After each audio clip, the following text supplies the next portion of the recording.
Okay, so talking about neutral spine, it's really hard to spot a neutral spine in an athlete when they're practicing, when they're running around, when they're going through a drill. The key red flags are if somebody is always extremely rounded when they're moving around, or if somebody is extremely arched when they're moving around. If you videotape them during your practice, if you have a kid that you suspect may have some problems, you can videotape them, and at least you can look at their back in slow motion and see if they are consistently arching, if they're dropping down, if they're passing, if they're reaching for a ball.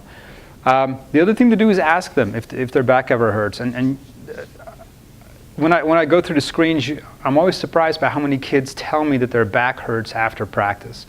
And they think it's normal. They think there's nothing wrong with their back being sore after practice. If you're an athlete, your back should never hurt.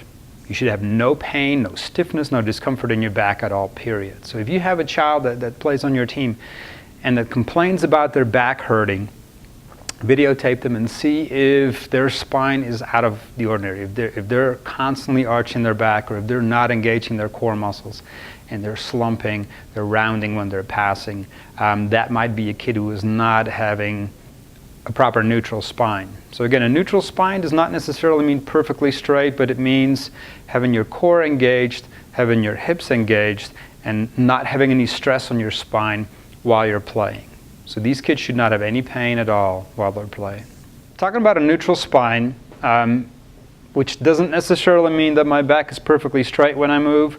I just don't want it to arch too much, and I don't want it to round too much.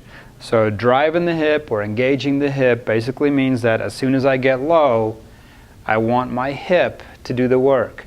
When I come back out of this position, I want my hip to drive me up and do the work. If I get low like this, and I have to tip my head back and I have to come back up, the only way to come back up is to use my back muscles. Same thing if I get in a position where I have to arch my back. When I come back up, I do not engage my hip. Engaging the hip meaning I'm not using my hip, I'm not loading my hip, I'm not stressing my hip in a way that I can propel myself. So if you're looking at a basketball player in a defensive position, if you're looking at a lineman in the line stance, in a three-point stance or a two-point stance, they're always loading their hip while getting low. So getting low doesn't necessarily mean get as close to the ground as I can in whatever position. You have to have your hips engaged. So if you engage your hips properly, that's where the spring is, that's where I'm ready to move.